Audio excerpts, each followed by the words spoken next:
पिछले एपिसोड में आपने देखा कि चेन पिंगन और ली बाओपिंग अपनी यात्रा पर निकल चुके हैं।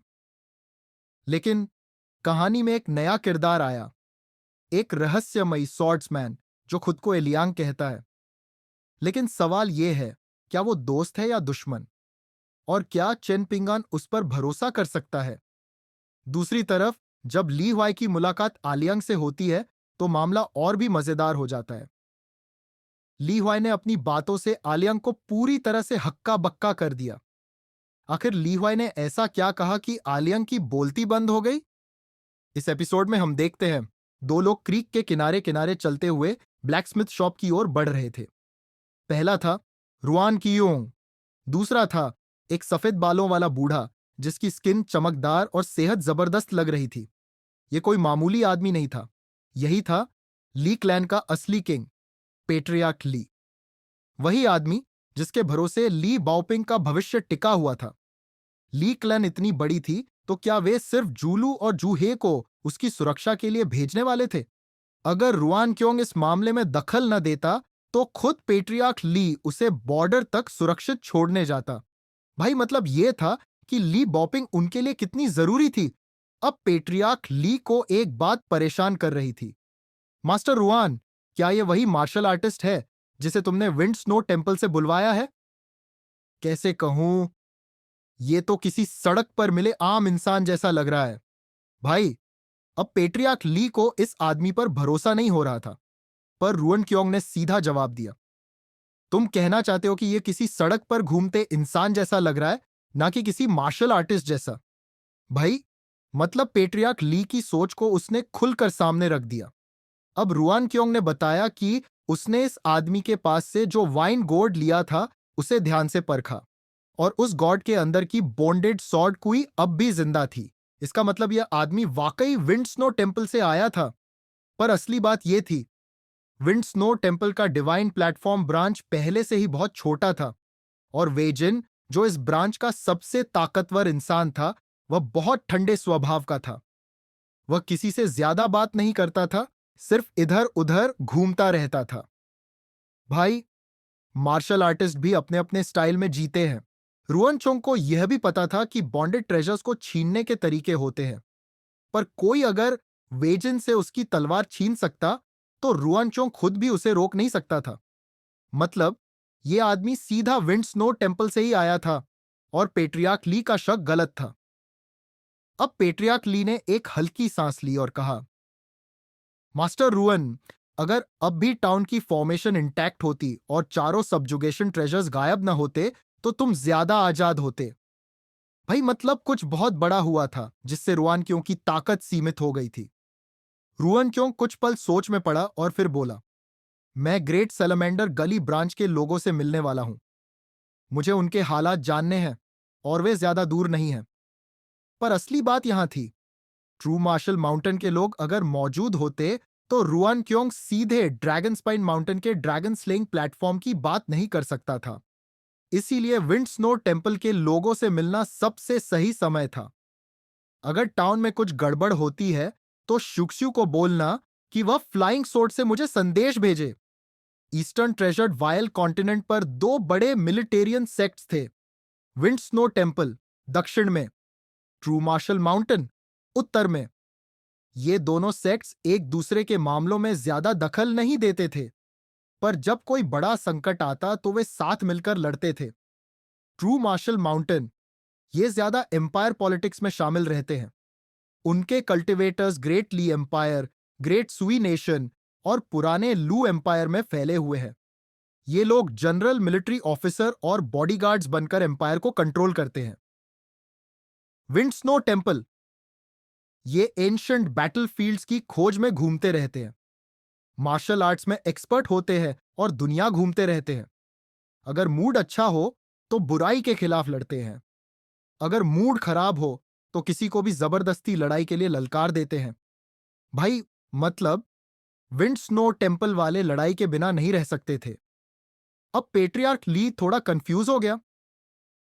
मास्टर रुआन, हमारे मैनर में भी अच्छे मैसेंजर फ्लाइंग स्वॉर्ड्स हैं।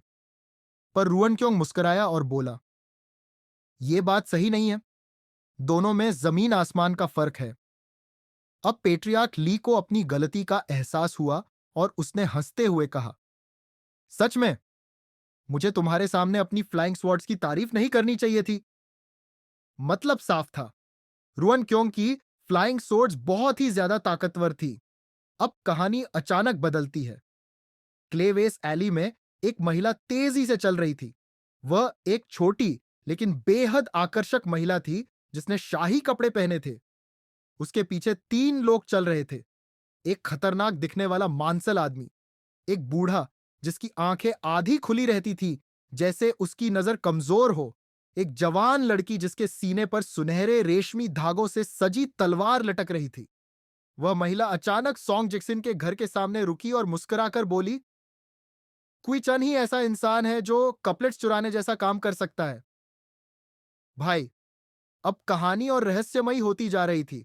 अब भाई, यह ठिगनी लेकिन आकर्षक महिला, जिसकी चाल ढाल में आत्मविश्वास झलक रहा था, एक नया और चमकदार चाबियों का गुच्छा निकालती है। उसने आंगन का दरवाजा खोला और अंदर कदम रखते ही हल्की मुस्कान के साथ बोली, आखिरकार मुझे अपनी काबिलियत दिखाने का मौका मिल ही गया। भाई, यह पहली ही लाइन से पता चल रहा था कि यह कोई साधारण महिला नहीं थी। अंदर कदम रखते ही उसकी नजर एक पिंजरे पर पड़ी जो दीवार के पास रखा था। अचानक पिंजरे के अंदर से पंखों के फड़फड़ाने की आवाज आई। अभी तक भूख से मरे नहीं। फिर उसे तुरंत समझ आ गया कि ये चिड़िया किसकी वजह से बची थी। तुम्हें मेरा शुक्रगुजार होना चाहिए कि मैंने तुम्हारे लिए इतना अच्छा पड़ोसी ढूंढा। अच्छे पड़ोसी होने से ही जिंदगी में खुशी बनी रहती है। भाई, इससे साफ था कि यह महिला यहां किसी खास मकसद से आई थी। फिर उसने सोचा कि पड़ोस में कौन रहता है, यह देख ही लिया जाए। वह मिट्टी की दीवार तक गई और पंजों के बल खड़ी हो गई ताकि दूसरी ओर देख सके। लेकिन उसे वहां कुछ भी दिलचस्प नहीं दिखा। उबाऊ! अब उसकी दिलचस्पी इस सूने से आंगन में खत्म हो चुकी थी। अब उसने दरवाजे की तरफ कदम बढ़ाए और एक और चाबी निकालकर मुख्य कमरे का दरवाजा खोल दिया। वह धीरे धीरे अंदर गई और उंगली से मेज पर हाथ फेरा, पर वहां एक भी धूल का कण नहीं था। किसी ने यहां हाथ साफ किया है। भाई, उसे यह उतना ही बुरा लग रहा था जितना किसी मां को बिना पूछे बेटी के चेहरे पर मेकअप लगाने पर होता। यह जगह उसकी थी और वह इसे अपनी शर्तों पर देखना चाहती थी। अब यह और भी साफ था, इस महिला की यहां गहरी जड़ें थीं। 3 लोग इस महिला के साथ थे। एक शक्तिशाली आदमी आंगन के बाहर क्लेविस एली पर खड़ा था, आंखें बंद कर आराम कर रहा था। एक बुजुर्ग आदमी आंगन के अंदर दाखिल हुआ। एक तलवारधारी महिला मुख्य कमरे में चली गई। अब इस महिला ने अकेले ही सॉन्ग जिक्सिन के कमरे में कदम रखा। कमरे के अंदर उसने देखा कि एक डेस्क पर कुछ कीमती प्राचीन वस्तुएं रखी थीं। डेस्क के बीचों बीच 3 किताबें रखी थीं। Principles of life for children, rights and music, an anthology of literary essays. यह किताबें कोई विशेष नहीं थीं, बल्कि आमतौर पर स्कूल जाने वाले बच्चों को दी जाती थी। पर यहां एक दिलचस्प बात थी। किताबें पुरानी तो थीं, लेकिन एकदम साफ सुथरी। उसने एक झटके में समझ लिया कि इन किताबों को कोई खास शख्स बहुत संभाल कर रखता था।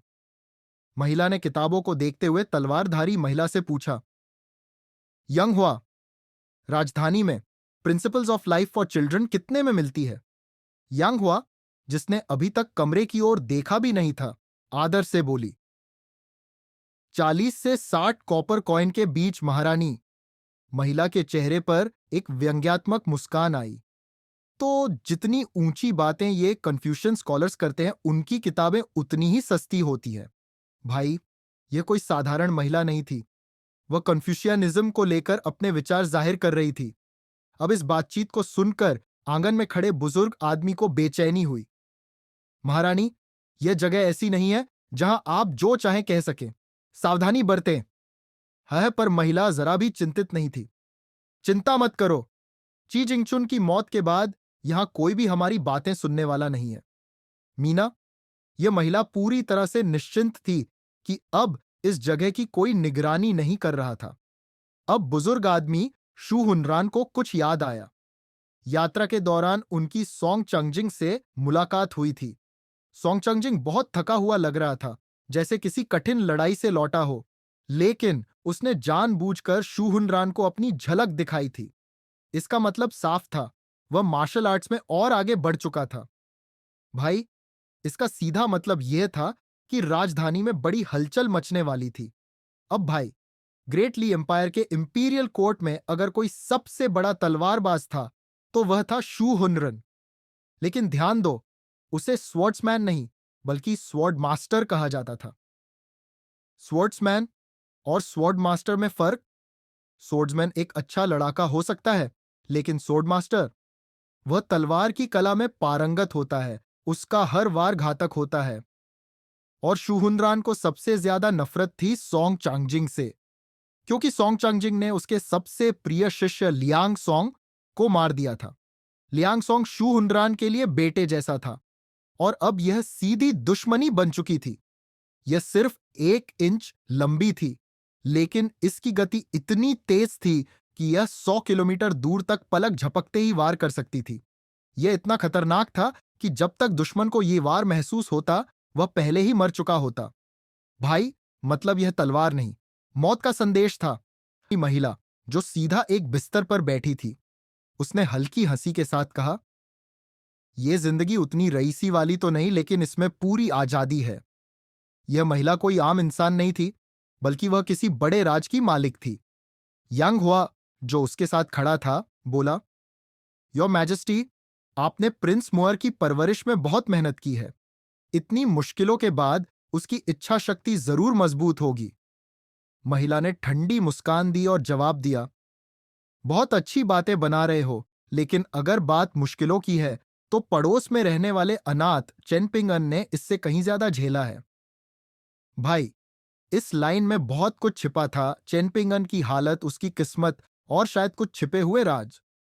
महिला एक दीवार की तरफ बढ़ी और खुद से बड़बड़ाने लगी, लू क्लान ने जो रहस्यमय किताब हमें दी थी, उसके मंत्र काफी पुराने हैं। ये किसी भी बड़े डाओइस्ट सेक्ट से मेल नहीं खाते, लेकिन उनमें एक बहुत दिलचस्प मंत्र था। फिर वह धीरे धीरे एक मंत्र पढ़ने लगी, स्वर्ग और पृथ्वी जुड़े हैं, पर्वतों के चेहरे एक हैं, खुबानी के फूल की तरह कोमल, कागज की तरह पतला। मेरी यह उंगली एक तलवार है जो हर द्वार को खोल सकती है, 3 पर्वतों और 9 स्वामियों के स्वामी के नाम पर। भाई, यह मंत्र किसी ताबीज टैलिस्मन के बिना भी असरदार था। जैसे ही उसने अपनी उंगली बढ़ाई, वह सीधा दीवार के पार निकल गई। भाई, मतलब ये कोई आम इंसान नहीं थी। अब वह महिला सीधा चेनपिंगन के पुराने जर्जर घर में थी। उसने घर की हालत देखी और हल्की मुस्कान के साथ कहा, कुछ लोग कितनी भी बर्बादी करें, फिर भी किस्मत उनके साथ होती है, और कुछ लोग जैसे पैदा ही संघर्ष के लिए हुए हों। भाई, ये पूरी तरह से चेन पिंगन की बदकिस्मती पर तंज था। तुमने गलत माता पिता चुन लिए, इसमें तुम्हारा कोई दोष नहीं, लेकिन तुम किससे शिकायत कर सकते हो?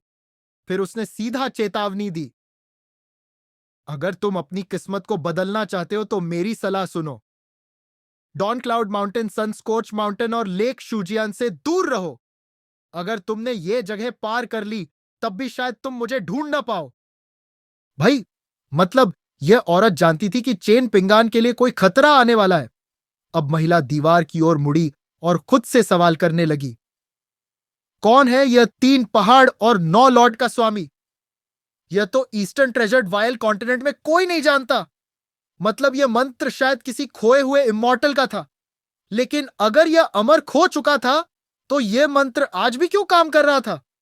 भाई, अब यह और भी बड़ा राज बन चुका था। अब महिला दरवाजे की ओर बढ़ी, लेकिन वह नहीं खुला। तब उसे एहसास हुआ कि इसे बाहर से बंद किया गया था। भाई, अब उसने थोड़ा जोर लगाया और सीधे ताले को तोड़ दिया। बाहर शू हुनरन और यंग हुआ पहले से खड़े थे। क्या तुम लोग इस तरह जबरदस्ती अंदर घुसते हो? अब किसी को भेजकर यह गेट सही करवाओ और ताले को वैसा ही बनवाओ। भाई, मतलब वह अंदर घुसी भी खुद थी, ताला भी खुद तोड़ा, और अब गुस्सा दूसरों पर निकाल रही थी। अब महिला अचानक रुक गई और यांगहुआ को आदेश दिया, अपने कदम वैसे ही रखो जैसे प्रिंस मुअर ने 7 साल की उम्र में रखे थे। 63 कदम चलो और वहीं रुक जाओ। भाई, अब यह किसी रहस्यमयी जगह का लोकेशन निकाल रही थी। 63 कदम पूरे होते ही उसने कहा, यही जगह है। अब भाई, यह रहस्यमयी औरत गुस्से में जल रही थी। उसकी आंखें नफरत से भरी थीं और वह दीवार को घूरते हुए बड़बड़ाई, सॉन्ग युजांग को 1000 बार मरना चाहिए। लेकिन अगले ही पल उसने खुद को शांत कर लिया। अब वह फिर से अपने रॉयल और एलिगेंट रूप में आ गई थी, जैसे कुछ हुआ ही ना हो। उसने अपनी नौकरानी यांग हुआ से पूछा, मैंने तुम्हें पहले ही सब कुछ बता दिया, तो बताओ असली गलती कहां हुई और मैं मुएर के लिए क्या कर सकती हूं।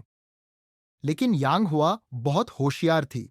उसने झट से सिर हिलाया और कहा, मुझे नहीं पता। मैं इतनी बड़ी बात पर बिना सोचे समझे कुछ नहीं कह सकती।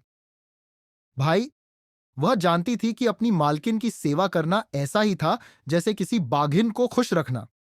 रहस्यमयी औरत ने धीरे से एक गहरी सांस ली और कहा, मुअर के दिल में 2 ऐसी घटनाएं हैं जो उसे चैन से नहीं जीने देती। पहली घटना, एक बार एक तुच्छ लड़का उसे एक गली के बाहर से पीछा करते हुए यहां तक ले आया। तेज बारिश हो रही थी और उस लड़के ने उसे गले से पकड़कर दीवार पर पटक दिया। मुएर तब सिर्फ एक छोटा बच्चा था। वह सिर्फ बेइज्जती ही नहीं, बल्कि मौत का डर भी महसूस कर रहा था। दूसरी घटना, यह घटना और भी अजीब है। यही वो पल था जब मुएर ने पहली बार गिल्ट यानी अपराध बोध को महसूस किया। इसीलिए जब वह ओल्ड ड्रैगन सिटी में फू ननुआ से मिला तो वह यह तय ही नहीं कर पाया कि उसे किसे मरवाना है। पहले उसने ल्यू शियान्यांग को टारगेट किया, फिर अचानक अपना फैसला बदलकर चेन पिंगन को मारने की योजना बना ली। भाई, मतलब मुएर के दिमाग में ये घटनाएं गहरे तक जड़ें जमा चुकी थी। अब औरत दीवार से हाथ हटाकर अपने नौकरों के कपड़ों से अपनी हथेली पोंछते हुए गली के बाहर जाने लगी, लेकिन फिर अचानक रुक गई और गुस्से से बोली, मुर ने बस एक मजाक किया था, इसमें इतनी बड़ी बात क्या थी। असल में मुएर ने चेन पिंगन से एक झूठ बोला था। चेन पिंगन, तुम पंचम महीने की 5 तारीख को पैदा हुए थे, इसीलिए तुमने अपने माता पिता को मार डाला। और क्योंकि तुम अपने पूर्वजों के घर में रहते हो, तुम्हारे माता पिता रीइंकार्नेशन नहीं ले सकते, इसलिए तुम्हें यहां से निकल जाना चाहिए। भाई, ये बात सुनकर चेन पिंगान ने इसे सच मान लिया और इस वजह से उसने कसम खा ली कि वह कभी ड्रैगन किल्स जाकर कुम्हार नहीं बनेगा। अब यह औरत पूरी तरह गुस्से में थी। यह सब बस एक मजाक था। क्या चेन पिंगन इतना बेवकूफ था कि इसे सच मान लिया? अब उसके शब्द धीरे धीरे झर बनते जा रहे थे। चेनपिंगन का वचन कोई मायने नहीं रखता, वो तो बस एक तुच्छ कीड़ा है। मुड़ तो सबसे अनमोल है, वो एक बेदाग शुद्ध जेड की तरह था, लेकिन चेनपिंगन की वजह से उसका मन कलंकित हो गया। अब अगर वह अपर 5 टीयर्स तक पहुंच भी जाए तो भी यह दागा उसे कभी परिपूर्ण नहीं बनने देगा। भाई, मतलब यह औरत चेनपिंगन से इतनी नफरत करती थी कि उसे पूरी तरह मिटा देना चाहती थी। यंग हुआ और शू हुनरान दोनों चुपचाप खड़े थे। उनकी कोई प्रतिक्रिया नहीं थी, जैसे उन्होंने कुछ सुना ही नहीं। लेकिन तभी पीछे चल रहे ताकतवर योद्धा वांग यीफू के माथे पर शिकन आ गई। उसे यह बातें सही नहीं लगी। औरत अचानक मुड़ी और लगभग उसी पल यांग हुआ और शू हुनरान उसके सामने से हट गए ताकि उसकी नजर सीधी वांग यीफू पर पड़े। अब उसके चेहरे पर एक रहस्यमयी मुस्कान थी, एक साथ मासूम और मोहक। फिर उसने धीरे से पूछा, वांग यीफू, क्या तुम्हें लगता है कि मैंने कुछ गलत कहा? भाई, अब यहां एक खतरनाक मोड़ आता है। वांग यीफू चुप नहीं रहा। मुझे इस बारे में ज्यादा जानकारी नहीं है, लेकिन जितना सुना है उससे तो यही लगता है कि आप गलत हैं। भाई, पूरी सभा में सिर्फ वांग यीफू ने सच बोलने की हिम्मत दिखाई, लेकिन औरत को कोई झटका नहीं लगा, बल्कि उसने जोर से हंसते हुए कहा, यही उम्मीद थी लू एम्पायर के सबसे भयंकर जनरल से। मतलब उसे पहले ही पता था कि वांग यीफू जैसा योद्धा कभी झूठ नहीं बोलेगा। शू हुनरन की आंखें सिकुड़कर इतनी छोटी हो गई थी कि बस उसकी तलवार की धार से भी तेज लग रही थी। तलवार की धार हवा में तैर रही थी और उसकी स्वॉर्ड कोई पूरी गली में तबाही मचा रही थी। कच्ची दीवारों से मिट्टी के टुकड़े झट-झट कर नीचे गिर रहे थे। वहीं येंगहुआ पीछे हटी, जैसे उसे शू हुनरान के लिए जगह बनानी हो। उसके चेहरे पर एक ठंडी तिरस्कार भरी मुस्कान थी और उसकी नजर वंग यीफू पर जा टिकी। एक आवारा कुत्ते को यह सीखना चाहिए कि कहां भौंकना है और कहां नहीं। भाई, अब यह माहौल पूरी तरह से गर्म हो चुका था। वंग यीफू, एक ऐसा नाम जो कभी पूरे लू एम्पायर में गर्जना करता था, एक ऐसा योद्धा जिसके पूर्वज भी सेनापति रह चुके थे। कभी वह लू एम्पायर का सबसे शक्तिशाली जनरल था, लेकिन अब सिर्फ एक परछाई। एक समय था जब वांग यीफू और सोंग चांगजिंग का आमना सामना हुआ था। सोंग चांगजिंग तो ग्रेट ली एम्पायर की सेना का देवता था, लेकिन वांग यीफू भी कम नहीं था। वह एक कल्टीवेटर होने के बावजूद एक मार्शल आर्टिस्ट के रूप में भी उतना ही मजबूत था।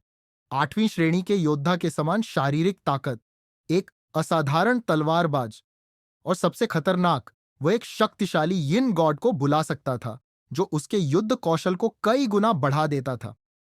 लेकिन अब यह ताकतवर योद्धा सत्ता के सामने झुक चुका था। वह महिला जिसकी कोमल और सफेद उंगलियां मटन फैट जेड की तरह चमक रही थी, धीरे से हाथ हिलाती है और कहती है, इतनी उत्तेजित मत हो शू हुनरान, हम सब एक ही तरफ हैं। जनरल वांग बस जरूरत से ज्यादा न्यायप्रिय है, लेकिन वो समझदार आदमी है। हमेशा पहली ही बात पर तलवार निकाल लेना अच्छी आदत नहीं है। भाई, यहां साफ था कि वह महिला हर चीज पर नियंत्रण रखना जानती थी। शू हुनरन ने तुरंत अपने कपड़ों की आस्तीन में से अपनी सोटची को समेट लिया। गली में जो तलवारों की धार दौड़ रही थी, अब शांति में बदल गई। लेकिन असली खेल अब शुरू होने वाला था। अब उस महिला ने अपने शब्दों का असली वार किया। वंग यीफू, मैंने सुना है कि तुमने किसी की रक्षा की कसम खाई है, अपनी जान और सम्मान तक दांव पर लगाकर। क्या होगा अगर मैं उसे तय जगह पर भेजने की बजाय उसे महल या वेश्यालय भिजवा दूं? भाई, यह सुनते ही वांग यीफू के चेहरे का रंग उड़ गया। उसके हाथ गुस्से से मुट्ठियों में कस गए। उसकी कनपटी की नसें उभर आईं। आंखें पूरी तरह से खून से लाल हो गई। अब वह गुस्से और बेबसी के बीच फंस चुका था। लेकिन वह महिला, वह पूरी तरह शांत थी। मैंने बस यही वादा किया था कि मैं उसे जिंदा रखूंगी। तुम मेरी कृपा को हल्के में मत लो वांग यीफू। भाई, मतलब वह साफ कर रही थी कि जो उसका कर्जदार है वह उसकी शर्तों पर ही चलेगा। अचानक वांग यीफू की मुद्रा बदल गई। उसके चेहरे पर एक झूठी मुस्कान आई और उसने सिर झुका दिया। मुझे क्षमा करे योर मैजेस्टी, ये मेरी गलती थी। भाई, एक महान योद्धा अब बस एक आदेश पालक बनकर रह गया था। वह महिला मुस्कुराई और बोली, मुझे खुशी है कि तुमने अपनी गलती समझ ली। अब जब हम क्लेवेस एली से बाहर निकले तो हमें और मत फॉलो करना। जाओ और पूर्व किल्न सुपरवाइजर सोंग युजांग का सिर काटकर लकड़ी के बक्से में रख दो और मुझे लाकर दो। भाई, यह अचानक क्या टर्न लिया? वांग यीफू चौंक गया। पर सोंग युजैंग तो हिज मैजेस्टी के द्वारा यहां भेजा गया था। मंत्रालय ऑफ राइट्स और मंत्रालय ऑफ एस्ट्रोनॉमी दोनों का समर्थन उसके पास है। आप ही ने तो यह कहा था। लेकिन वह महिला सिर्फ मुस्कुराई और एक ठंडी सच्चाई उगल दी। मुझे किसी को मारने के लिए कोई कारण चाहिए? भूल मत जाओ कि मैं कौन हूं। भाई, इस वाक्य में ही सत्ता की सच्चाई छुपी थी। वंग यीफू ने एक लंबी सांस ली और फिर सिर झुका दिया। मैं आपका आदेश पूरा करूंगा योर मैजेस्टी। वांग यीफू का चेहरा अब पूरी तरह से बुझ चुका था। वह क्लेवास एली से निकलकर अलग रास्ते पर चला गया। जैसे ही वह ओझल हुआ, शू हुनरन हंस पड़ा। वंग यीफू, जो कभी न्याय का प्रतीक था, अब अपनी रीढ़ ही खो बैठा। लेकिन वह महिला जो हमेशा मुस्कुराती रहती थी, अचानक गंभीर हो गई। क्या वह सच में सोचता है कि मुझे सही और गलत का अंतर नहीं पता? शू हुनरन कुछ जवाब नहीं दे सका और चुपचाप उसके पीछे चल पड़ा। रात का गहरा सन्नाटा था। आसमान में तारे टिमटिमा रहे थे। यह महिला आसमान की ओर देख रही थी और अचानक उसने एक गहरी बात कह दी। आज जब मैं उसी स्थिति में हूं जिसमें चीजिंग चुन थे, तभी मुझे एहसास हो रहा है कि वह कितने महान व्यक्ति थे। हमारा ग्रेट ली एम्पायर उन पर बहुत बड़ा कर्जदार है। वह पहली बार यह स्वीकार कर रही थी कि ची जिंगचुन जैसा व्यक्ति उनके साम्राज्य के लिए बेहद मूल्यवान था। लेकिन दुर्भाग्य की बात यह थी कि वे उनके काम नहीं आ सके। कोई आश्चर्य नहीं कि सम्राट इन दिनों इतने निराश दिख रहे हैं। और सबसे बड़ा अफसोस यह है कि ची जिंगचुन जैसे शक्तिशाली व्यक्ति को भी मरना पड़ा। भाई, मतलब ग्रेट ली एम्पायर ने एक ऐसा हीरा खो दिया था जिसकी भरपाई शायद कभी नहीं हो सकेगी। महिला के शब्दों के बाद माहौल में एक ठहराव आ गया। तभी शू हुनरान को एक बात सूझी और उसने अपनी तलवार की ऊर्जा हवा में बहा दी। आपकी महिमा, वह लड़का हाल ही में अमीर हो गया है, लेकिन वह अब भी एक साधारण युवक है। फिर उसके पीछे इतने शक्तिशाली हत्यारे भेजना क्या जरूरत से ज्यादा नहीं है? महिला इस सवाल का जवाब देने लायक भी नहीं समझती। उसने एक अन्य व्यक्ति यंग हुआ को इशारे से जवाब देने को कहा। यांग हुआ ने ठंडी आवाज में कहा, यहां तक कि एक शेर भी जब वह खरगोश का शिकार करता है तो अपनी पूरी ताकत लगाता है। भाई, मतलब चाहे दुश्मन कितना भी कमजोर दिखे, उसे हल्के में नहीं लेना चाहिए। महिला के चेहरे पर एक हल्की मुस्कान उभर आई। मेरा चाचा भले ही एक मार्शल आर्टिस्ट हों, लेकिन उन्होंने एक बात बहुत सही कही थी। अपने किसी भी दुश्मन के सामने सबसे पहली चीज सुनिश्चित करनी चाहिए कि तुम अपनी गर्दन उनके हाथों में ना दो। भाई, मतलब यह कि पहले वार करो इससे पहले कि दुश्मन तुम्हें खत्म करने की सोचे। अब साफ हो गया था, वह लड़का कोई आम बच्चा नहीं था, बल्कि एक बड़ा मोहरा था जिसे खत्म करना बेहद जरूरी था। शू हुनरान के पास अब कोई जवाब नहीं था। इस पूरे षड्यंत्र से दूर सोंग यूजंग अकेले ड्रैगन राइडिंग एली में रह रहा था। वह अपने छोटे से घर में बैठा था, एक मेज के सामने। उसकी आंखों के सामने शराब, कुछ नमकीन मूंगफली और एक बड़ा सा कटोरा भरा हुआ शराब था। भाई, वह बीते दिनों की यादों में डूबा था। 15 साल तक वह इसी शहर में किल्न सुपरविजन ऑफिशियल रहा था। आज जब वह इसे छोड़ रहा था तो हर घूंट में उसे पुरानी यादों का स्वाद महसूस हो रहा था। अचानक बिना किसी चेतावनी के एक विशाल और खतरनाक आदमी आंगन में प्रकट हुआ। सोंग यूजंग ने उसे देखा और मुस्कुराया। आखिरकार तुम आ ही गए। उसने अपना कटोरा उठाया और पूछा, क्या मैं पहले अपनी शराब खत्म कर सकता हूं? भाई, मतलब उसे पहले ही पता था कि यह उसकी आखिरी रात थी, लेकिन वह घबराने की बजाय शांति से अपनी आखिरी शराब का लुत्फा उठाना चाहता था। वांग यीफू थोड़ी देर सोचता रहा, फिर उसने सिर हिलाकर इजाजत दे दी। सोंग यूजंग ने बिना रुके कटोरा आधा खाली कर दिया और हल्के से कहा, क्या तुम सोंग जिक्सिन को एक संदेश पहुंचा सकते हो? उसकी आंखों में एक भीख मांगने वाली झलक थी। बस उसे बता देना कि मैंने हमेशा उसकी लिखी हुई कपलेट्स को पाने की चाहत रखी। लेकिन वांग यीफू ने सिर हिलाया। नहीं, मैं ऐसा नहीं कर सकता। भाई, अब सोंग यूजंग को एहसास हो गया कि उसकी आखिरी इच्छा भी अधूरी ही रहेगी। सोंग यूजंग ने एक गहरी सांस ली, आंखें बंद की और हल्के से मुस्कुराया। मैंने अपनी जिंदगी में कई यात्राओं की कहानियां पढ़ी हैं। मैंने पढ़ा था कि ओल्ड ड्रैगन सिटी में समुद्र की लहरें विशाल होती हैं। चलो, यह शराब की प्याली उन लहरों को समर्पित हो। वांग यीफू ने बिना एक सेकंड गंवाए उसकी गर्दन तोड़ दी। भाई, यह इतनी तेजी से हुआ कि सोंग यूजैंग को खुद भी पता नहीं चला कि वह मर चुका है। वांग यीफू ने बड़े सम्मान से उसे टेबल पर सुला दिया, जैसे वह बस शराब पीते पीते सो गया हो। अब वांग यीफू ने खुद के लिए एक कटोरा भरा और चुपचाप पीने लगा। शायद सभी विद्वान उतने बुरे नहीं होते। इस एपिसोड को यही खत्म करते हैं, लेकिन कहानी अभी खत्म नहीं हुई है। कैपिटल सिटी की गहरी राजनीति के पीछे एक खौफनाक साजिश छिपी थी। सोंग जिक्सिन के दिल में जमी नफरत की गांठ अब चेन पिंगन के लिए घातक बन सकती थी। वहीं दूसरी तरफ अलियांग अपनी रहस्यमयी एंट्री करने वाला था। क्या वह दोस्त था या एक और खतरनाक दुश्मन? पहाड़ी के पीछे पड़ी दो लाशें इस बात का इशारा कर रही थीं कि अब खेल और भी खतरनाक होने वाला था। सोंग जिक्सिन और चेन पिंगान की इस लड़ाई में कौन जीतेगा? ए लियांग का असली मकसद क्या है? और सबसे बड़ा सवाल, चेन पिंगन इस साजिश से कैसे बचेगा? पता चलेगा अगले एपिसोड में।